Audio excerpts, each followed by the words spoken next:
Welcome to the Gals Guide podcast. Join us on an adventure to get to know famous and infamous women from around the world. Each of our presenters has a pick. Is she ancient history? Is she breaking news? Is she safe for work? Well, that's up to each presenter. All we know is that...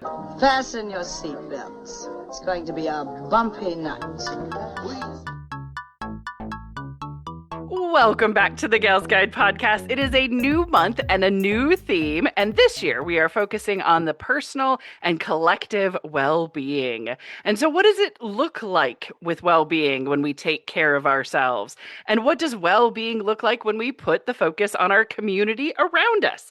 Well, this month on our well-being journey, we are leaning into creativity and expression. So we're going to be talking about art and music and craft as healing, women who turned pain into beauty, and how creative play supports well-being. So who are my creative and expressive gal pals that I am drinking with? Talking with this month? Well, first up is Gals Guide President, Book Club Director. It's Katie Young, everybody. Yeah! Woot woot! So, Thank Katie. you. In the spirit of well-being, you know our difficult question at the top of this. How are you taking care of yourself this month? Well, I'm ready and I'm going to nail it. Yes. What's for me? Because everybody has their own thing. Mm-hmm. And in the spirit of this month, I am super excited because I know I've talked about it before on here, but next week I start my second beginner's pottery class. Yes. Next Wednesday, I'm going to do another 8 weeks of pottery wheel class. You are a pottery throwdownist. Oh, well, yes. More than I am. It might be like really throwing it down. It might be my my pan leaking all over the floor. It happens. It could be a disaster, but every minute of it, I love it, and it's been so good for me. So yeah. And that's I've already the more gone important part, the good twice. for you part. Yeah, I know. And I've been so excited to see the results of all my efforts. I've already gone twice looking for all my final glazed pieces from my first session. And each time there's like one or two. I'm like, I can't stop. I got to go. Every time I can go and look. I like it. I like it. Oh, that sounds I'm amazing. very excited. And I got my really good close friend, Miana, to sign up and take the course with me. And I feel a little mischievous and underhanded because I got her to sign up for a one night class with me to try it out. And then you got her hooked? Yes. Yeah. And then afterwards I was like, oh, you're a natural. You did real good. You think you might want to sign up? So yeah. Do this with me every week? Yeah. So next Wednesday, not only do I get to do another 8 weeks of pottery, I'm going to do it with Miana. Yay! So self-care for me and, that community care of nurturing my friendship once a week. Yeah, you started with the personal and then it turned into the collective. See, it's like it's our theme for the whole year. Yeah. And I know we all understand as women, like sometimes we have the best intentions of spending time with our friends, but it's like life gets in the way. So exactly. I'm excited. So, win-win. Yeah. I love it. Well, next up, our Gals Guide Vice President and Head Librarian is Bonnie Fillenworth, everybody. Yay, Bonnie. So, Bonnie, same difficult but yet important question. How are you taking care of yourself this month? Well, this month for the artsy fartsiness. Yes. I'm working on paintings, which I feel like I haven't done in forever. I've done little stuff on like my tablet and little things, but now it's like the big oils. Oh. So I'm working on finishing up Gertrude Ederle, which I like sanded down. I realized this is the third time I painted her on this like same canvas. Because I was trying to like scrape down like the thick parts so they wouldn't be shown on the next running of it. And I was like, oh, there's another one under there. There's like another face. It's like, that's going to be hilarious. When it's X-ray, when you're super uber famous. Yeah. So yeah, I've got her, and then I'm working on Hopper. Sweet. Who people also cannot see behind me. Nobody can see you. We can see you on a Zoom call, but they're gorgeous. They're the best paintings I've ever seen in my entire life until I talked to Claire, and then those will be the best pictures I've ever seen as well. Equality, but no, they look gorgeous. So the professional arts, and then we got cosplay stuff. somewhere in there. So the fun time arts. Yeah, because you have been doing lots of arts, crocheting and sewing. So yes, exactly. So it's going back to the brush and canvas. I love it. Fantastic. Well, I already kind of hinted and alluded at it, but it is a creative month. So, of course, we have to bring in Miss Earth World South Dakota. I am so excited to have her back on the show, everybody. It is Claire Lockhart. Yeah! Woo! Yay, Claire! How do you not wear your sash every day? Because I would. Mm-hmm. Yeah, I would 100%. Get paint all over it. You're trying to keep it nice? Yes. That is fair. But that same hard question. So with or without your sash, how are you taking care of yourself this month? I would like to cash in all of my adulting points because I remembered to order my allergy medication and I had to call and do it and speak to a person on the phone. I'll pick it up before I run out. That's crazy. That's all your adulting points right there. Yes, you're off all summer. Well, until I run out and need to order more. Which will be, 2 weeks into summer? Oh, goodness. Summer allergies. Oh, lovely. Fantastic. Well, as for me, I am Leah Leach. I'm the executive director and founder of Gals Guide. And oh my goodness, I am repopulating a kind of diss that is on the internet. I'm touching grass. That's how I'm taking care of myself. Like, usually it's to the nerds, like, why don't you get out there and touch some grass? I'm taking a mindful approach. We were at a plant nursery yesterday, and I was touching all the grass, and it was so fun. I was judging the grass. I was like, I like this one.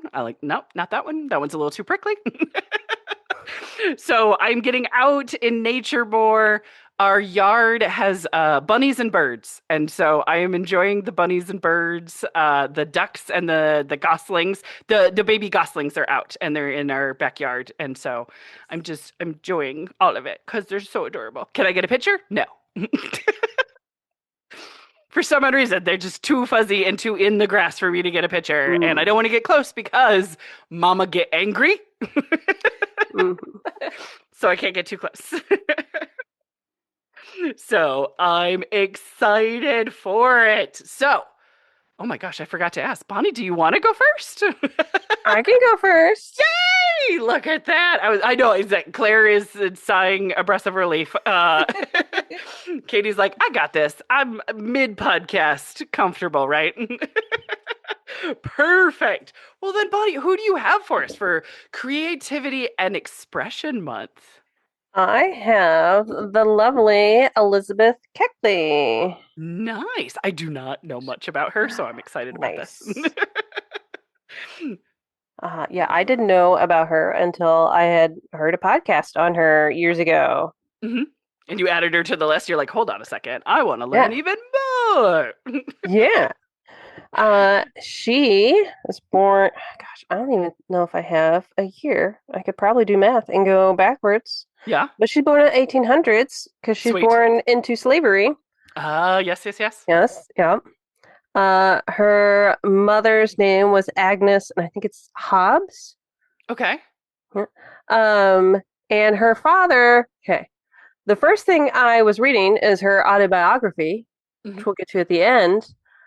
She says one dude's her father. I went and I listened to that podcast that I had been introduced to her before. They're saying another dude's her daddy. Oh, who's her daddy? They need to get on Jerry Springer and sort this out. Maury, it's Maury, isn't it? Oh no, it's just all the bad stuff. So there's a gentleman that she at least claims in her autobiography is her daddy. Okay. But it may have been that her owner was maybe her daddy. Right. And I think they were also saying that maybe her mother was also the father of her mother. Maybe. Gosh. Right. I've already started margaritas, so I can't compute. Yeah. But ew. So, I'm thinking ew is the answer, right? Yeah. all kinds of gross stuff. Yeah. So maybe. Sure. But her first memories are at when she's about 4 years old. of being assigned the task of caring for her owner's daughter, who is also named Elizabeth. Oh. And maybe her half sibling. I don't know. Right. Maybe. Yeah. But she was promised that if she did a good job with watching her as a baby, she would be rewarded with becoming her maid. Oh, that's so lucky. I say with sarcasm. Get to be the privilege of being a house slave. That's so great. Yeah. But, because you assign a 4-year-old with watching a baby. Correct. One day she rocked the cradle too hard, and the baby fell onto the floor. Oh! And she panicked because she's 4. Right. Yeah, fair. She doesn't have all the brains yet. Mm-hmm. She panicked and tried to scoop up the baby with a shovel for the fireplace, like a coal shovel thing. Okay. Right. And oh no. And she got in trouble, and I'm not sure if she got in trouble for allowing the baby to fall on the floor, or for trying to pick it up with a shovel, or both. But that was the first time she got a lashing. Oh no. Yeah. She's 4. Yeah. She's 4. Gosh. But as a child, the man that she believed to be her father lived apart from them. He lived in a couple farms over, a county over, something like that. And he was only allowed to visit on Easter and Christmas. Aww. So she knew him at least a little bit. Yeah. And then at one point he did live with him. He moved. He was sold back to that family or something. Right. Yeah. For a short time. So she was able to spend some time with him. But then eventually they sold him, and that family was going to move out of state. Ooh. And I'm trying to even figure it. She kept calling it the mistress of the house or whatever. Right. I want to say owner, but women didn't own property either. So her owner's wife, right? Maybe. Yeah. Sure. I don't know.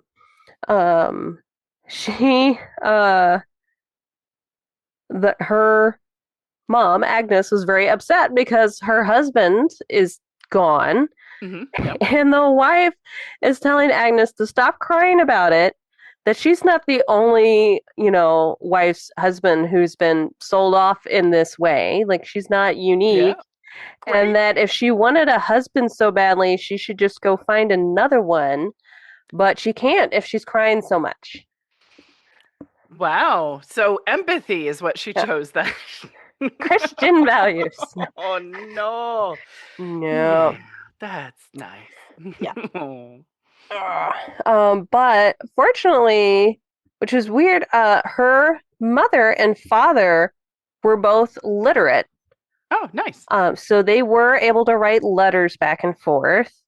And he keeps writing that, he's going to come visit. And unfortunately, they never got the chance to do that. What I thought was weird was in one of the letters that she has in her book, her father mentions that he's paying his new owner $120 a year. I'm like, okay. For the possibility of freedom? Is it that? That's the only thing I can think of, is that he's doing a down payment on his freedom, maybe? Which is, as much of a scam as there is a scam, but it's the hope of, But I'm trying to think out, you're working for this man for free. And then you're being treated horribly, and you're paying him, and it's $120 a year in 1800s money. Yeah. I'm that's got to be a lot. I'm thinking 1920s, people were talking about, they're earning $1 or $2 a week. I'm oh my goodness. Yeah. Exactly. But she also remembers as a young kid that the son of the cook being weighed and then sold. Oof. And they were, horrible about that. I don't know why. I doubt that the people being weighed was that often of a occurrence. Right. They weighed him on giant scales. Right. But they told the kid's mother that he would be back in the morning. He was and then not. He was not back in the morning. Yeah. No. So when morning came, that kid's mother was understandably upset. Yeah.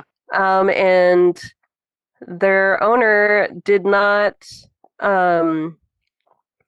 She ended up getting punished for grieving because her owner did not like to see his slaves with a sorrowful face. Sorrowful face. Well, then don't do sad, mean things.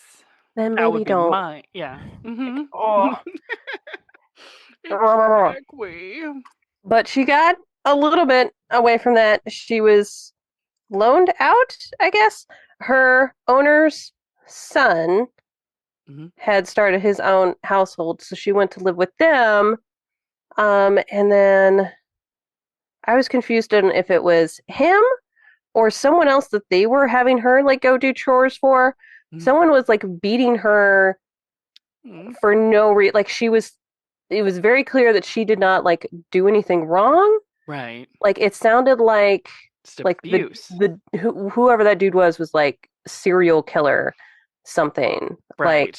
Like horrible. So apparently the first time she tried to fight him off and she didn't, and she came back, and then the dude's son ended up like hitting her with a chair because how dare you allow yourself to get beaten or something? Goodness, right? I don't know. Yeah. So she's out for days, and then she ends up running into that dude again and gets beat again. And apparently that's when, the second time that we can't allow that to happen. Oh my goodness. Okay. Gracious. Okay. Yeah. But then she ends up being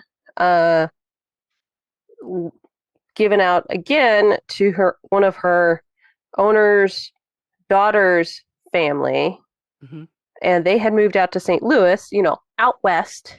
Right, sure. The great expansion and all. Yeah. And she became known for her talents as a seamstress. Her mother had been on top of all of her, regular slave duties, was also making all the clothes for the household. Right. So Elizabeth had been, I think they said since the age of 3, had also been sewing. Gotcha. So that's where she learned the craft of seamstressy. Is that a thing? I don't think that's the word. So she started getting extra money on the side of doing seamstress work for folks. And she ran into, I didn't write down his first name, Mr. Keckley. Oh, okay. Yes. And he's pursuing her, and he's talking about wanting to marry her. Aww. But she's refusing because she does not want to bring children into slavery. Yeah. It's the whether or not you were a slave was whether or not your mother was a slave. Gotcha. And I skipped over a whole thingy. Oh, gotcha. Before she met him, there was another dude. She says in her book that she like specifically does not like name him and will not name him. Right. This other podcast I had his name, and I'm like, I'm not sure if she didn't figure out how some people have found some of this stuff out. Right. Is it genealogy type of stuff? Is it in letters? Yeah. I don't know. But she was assaulted by a man, that she will not name, and did end up giving birth to a son. As I had a young woman, the other thing I think said she was about 24. Okay. So I'm like, at least she's not like a teenager. Right. Exactly. I don't know. So she had a son, and she very much like loved him. Yeah. But yeah, so she had already had that son. Didn't want to bring in more children into the world, and she already had him, and knew that he was considered a slave because of her status. So she didn't want to make it any worse. Yeah. And that's when she starts inquiring to the family that she's owned by about purchasing her freedom. And at first, the dude just straight up tells her no and don't ask again. Oh. And then later, he said that he'd reconsidered and would accept $1,200 for her and her son's freedom. Whoa. 1800s in money. 1800s money, which the thing I listened to was like $35,000 in today's money.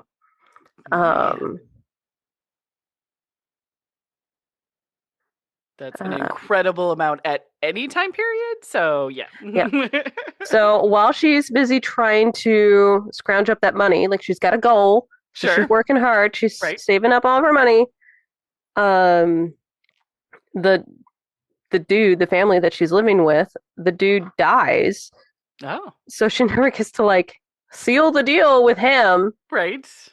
But the in-laws come in to settle the estate because, the wife can't handle money. Right.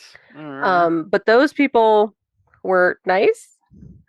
Nice finger quotes. Yeah, I get it. Yeah. Sure.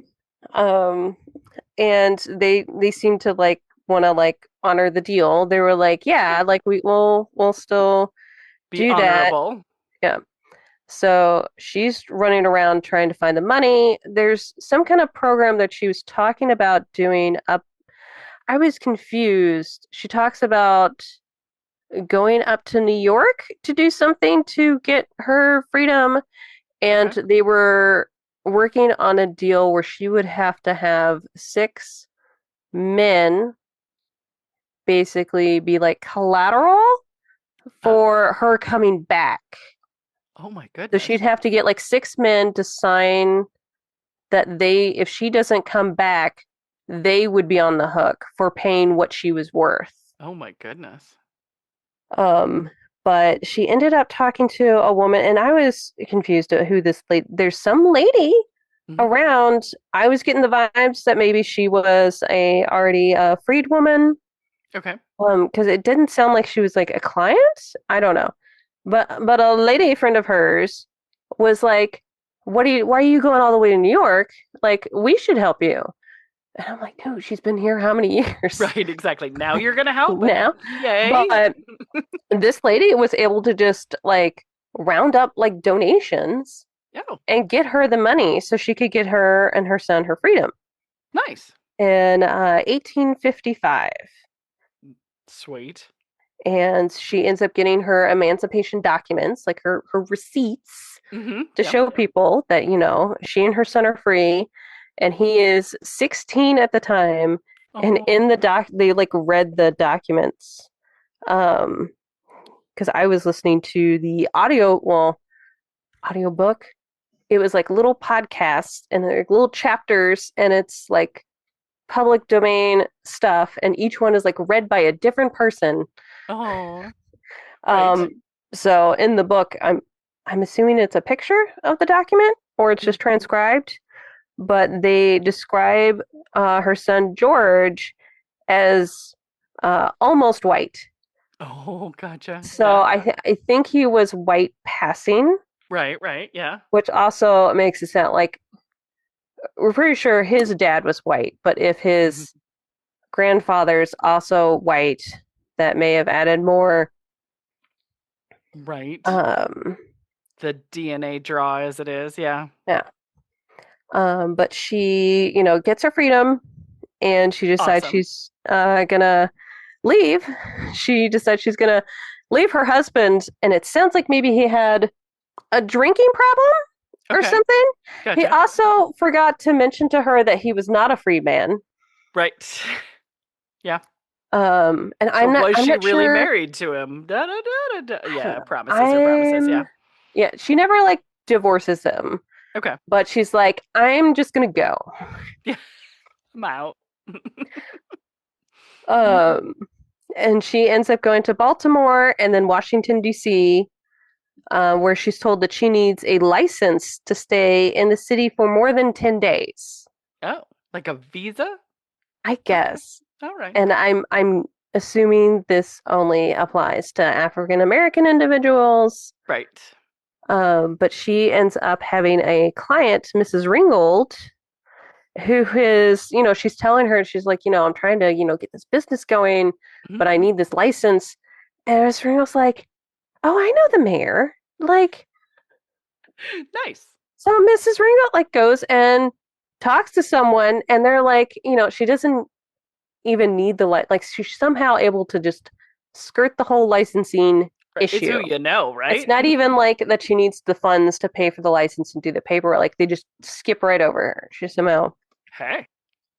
And then she ends up getting a bunch of clients, and she's ended up working for Mrs. Davis, the wife of Jefferson Davis. Oh, yeah. Who would eventually become the president of the Confederacy. Right. I mean, it definitely is who you know, and that's a little scarier. She knows all the people. Right. And she's working for Mrs. Davis for a long time. She's, I think, working in her house. I'm not sure if she's staying at the house or she just has like a room in her house. Right. Because she's wanting to make these dresses for Mrs. Davis.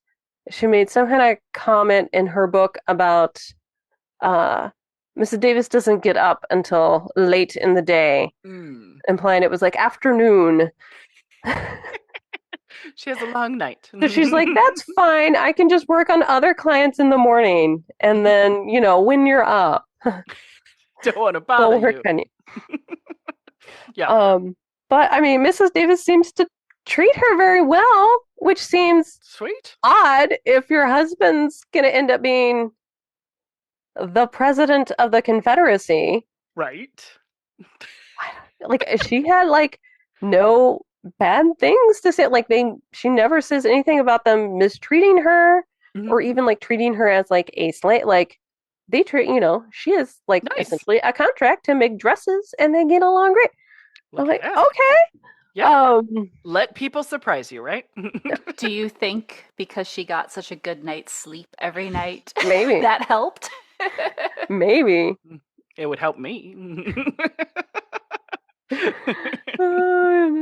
But at some point, I think she had like the best of intentions, but is also just kind of a dumb white lady.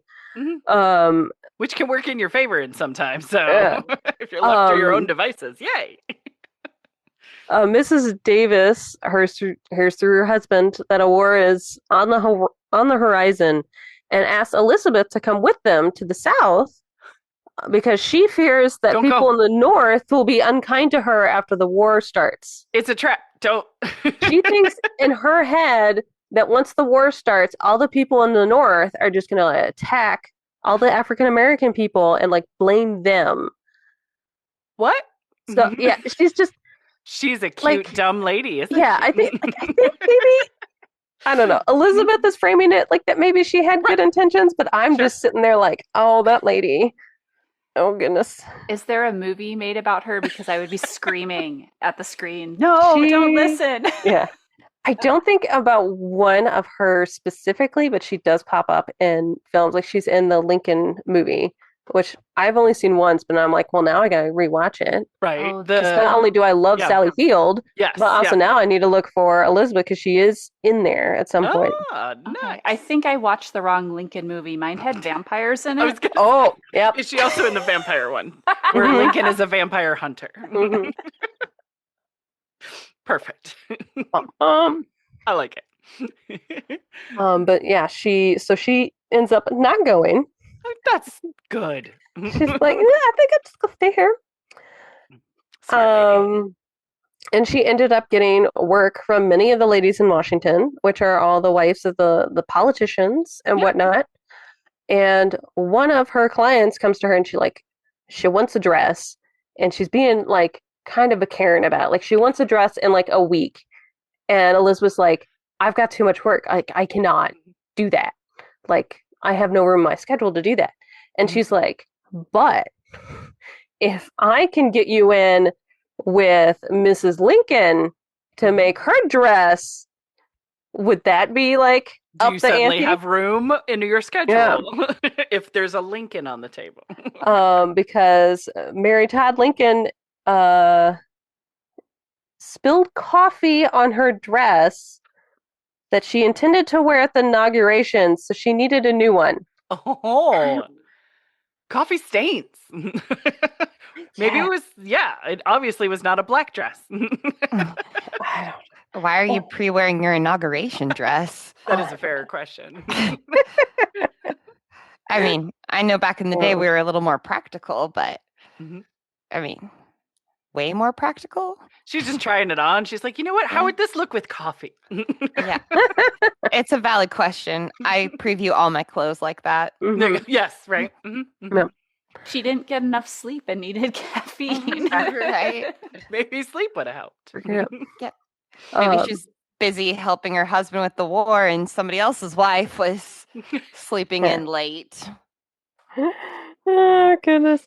So she, ends up, she's like, okay. And she pulls like a couple all-nighters, gets the dress done, and she goes in and she has a meeting with Mary Todd Lincoln, who becomes like her bestie for years. Like, she's not only like her dressmaker, she's like at the White House. Like, it sounds like daily. Like her confidant. Hanging out. Yeah. Like, she's making her dresses and she's just sitting there sewing in the corner. Like, she talks about brushing Abraham Lincoln's hair. Yeah. It's kind of like she's a member of the family. Like, she ends up being there for Mary Todd Lincoln when her son dies. Oh, yeah. I think Elizabeth said like she had seen the son before Mary. I'm not sure Mary even ever went in the room. Gotcha. And then she was there when her husband is assassinated as well. Yeah. And she ends up traveling with Mary for years, or for a while after Abraham Lincoln's death. Gotcha. I think Mary was like twisting her arm to get her to stay go. with me. Because Elizabeth was like, I have a business to run. Right. Like, if I'm gone, I'm not making any money. Yeah. Like, so they're little besties, and it's adorable. Cute. And at some point during the war, she starts a contraband relief association. Okay. And she ended up being the first president of it, and it was to help formerly enslaved people and the families of Black soldiers during the Civil War. And then after the Civil War is kind of over, it ended up like splintering into a whole bunch of other little organizations to help people. Her son George did sign up for the war, and he's enlisted. I think he's enlisted as white. Gotcha. But he ends up did his part. Yeah. He ends up dying in the first battle that he's in. Oh no! Here I was thinking, I'm like, he did his part and he came back home, and it's yeah. And I'm not sure. Yeah, I thought it was. She talks so much about Mary's grief about losing her son, and she doesn't really talk in her book about her grief for losing her son. Right. And I don't know which son died first. Right. But like, I'm not really sure if Mary returned the favor or not. I don't know. To help her when her son died. Yeah. Maybe. I don't know. Exactly. Or I mean, the death of Mary Todd Lincoln's son and husband really kind of broke her in many different ways. So maybe you just kind of transpose of, I'm not going to talk about it. She's not in a great place right now. She probably can't handle this. And maybe transposing your grief onto, she had it worse, which is a way to process. It's not great. I don't know. Yeah, I try to give Mary Todd Lincoln like a lot of grace because I'm like, her son died, her husband died. I think one of her other son dies at some point too. I'm like, so. She's going through some shit. But she's also definitely like, there's definitely something. Like, she definitely is like paranoid.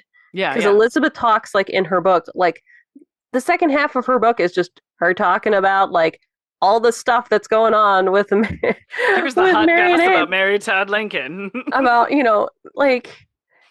she kept saying that like as they're like talking to each other, they keep calling each other mother and father when they're like not around the children. And I'm like, that seems weird. It is. I've seen English people do it. And it's weird then too. But like, she would get jealous if he's like talking to women at parties and like not even being flirtatious. Right. So he's like kind of teasing her and being like, well, who can I talk to then? And because she didn't want him talking to certain men either. Sure. She's like, oh, they're little shitheads. Don't talk to them either. And he's like, I have to talk to somebody at the party. I am a politician. Yeah, yeah, fair. But they had a really good relationship. They ended up. Mary was very worried that Abe wouldn't get reelected. Um, and they think that she was mostly worried that it would revealed how much in debt she was, and they would have to pay that back, and all that. So Elizabeth is trying to comfort her and being like, he's absolutely gonna win, and you guys are gonna stay, like it's gonna be fine. And she ends up asking Mary for like the favor of having Abraham Lincoln's right-handed glove from inauguration, so like the glove that he's shaking everybody's hands from, and I'm like, ew, but right. Yeah. but also like mm-hmm.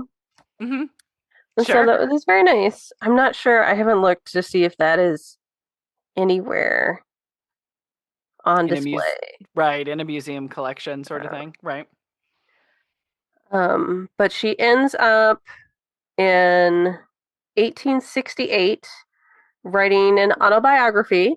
Sweet. Where she talks about, her time being a slave and a lot of the stuff with Mary and Abe Lincoln. And she ends up working with a publisher, and to like prove that she knows Mary and that they were close, she gives him like a bunch of the letters that Mary had written to her, and the dude ends up like publishing some of them like in their entirety instead of taking like little snippets for little quotes, which just makes Mary out to be like a horrible person. So then not only is Mary mad at her and never talks to her again from that, and then the whole town is against her because they're like, well, I can't go to her dress shop because if they hear me gossip about something, she's just gonna like tell everybody. In a book, publish the letters. Yeah, no privacy. Yeah. So she ends up like losing her business from it. But she ends up getting a teaching job at the same university that her son attended, and worked there, like teaching seamstress stuff to ladies, until she was in her 80s. Like the girl's still working. And later in her life, she ends up working at a women's home that is like run and funded by one of the little splinters of the organization that she started, runs that home. Nice.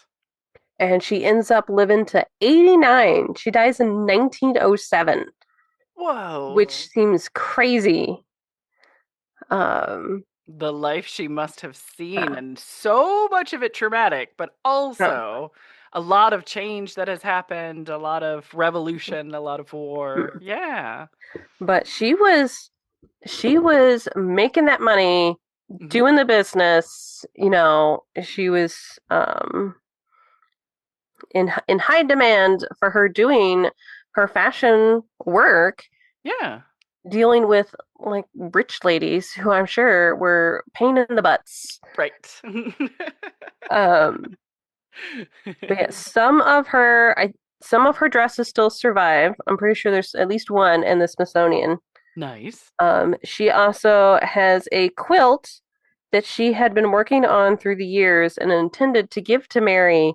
That is, a lot of it are scraps from the dresses that she had made for Mary that she was wanting to give to her as a peace offering, but never got the chance to.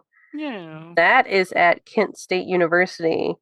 Okay. And it's not always on display because it's really fragile. Okay. But yeah. Oh, look at that. A seamstress. Yeah. I like it. Very nice, Elizabeth. Yay. Katie, Bonnie, or sorry, Claire and Katie. Did you have any questions for Bon? Bonnie, did you listen to this book while you were sewing? No, I was listening to it while I was at work. Oh, okay. I have been listening to braiding sweetgrass while gardening, which has been amazing. Are you going to save your scraps of fabric and make a quilt too? I mean, I'm always making. I've got 2 baby quilts to make by the end of July. Ooh. Oh. No, not yeah. I have a problem with saving all the little pieces. I made a quilt like 2 years ago, another baby quilt, and I was saving all the little pieces of fabric and thread because I was like, I swear there's something where you can put them out for the birds. And I looked it up and they're like, no, don't put them out for the birds.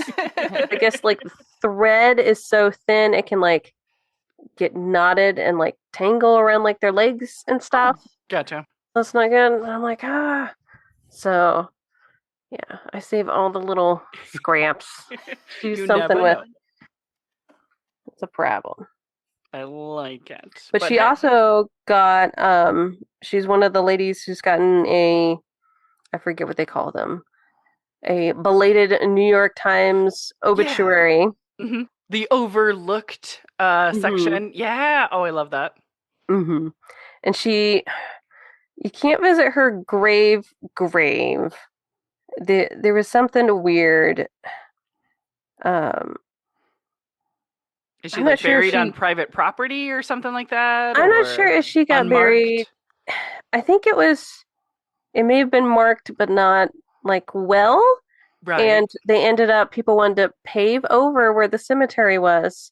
Yeah. So they ended up digging those folks up. And if there wasn't a person living, I think they just kind of put them all somewhere else and unmarked graves. Right, like a pauper's grave sort of thing, yeah. But she has gotten a marker, and it was very... The roundabout way was funny. The woman who got in trouble for harboring something with John Wilkes Booth, okay, her house has become like a museum or something. Okay. And that museum raised funds to give her a new, like, grave marker memorial thing. I guess they're all in the Lincoln adjacent story, right? Yeah. So, yeah. Okay. So there is some kind of marker thing. I don't think it's necessarily where her body is. Right. But there's some kind of little memorial for her. Nice. It keeps her legacy alive. It keeps her name out there. It's a place to pay your tributes, right? Mm-hmm. Yeah, nice. I like it. Should I wrap us up for our first episode of the month? Let's go for it. Dun, dun, dun. Well, that wraps us up for this week. Join the Gals Guide podcast next week as we learn more about creativity and expression. Thanks for listening. That's another woven thread into our personal and collective well-being tapestry. If you loved learning about women's history or are looking for some self-care, discover even more community and care at galsguide.org. Until next time, keep sharing women's stories.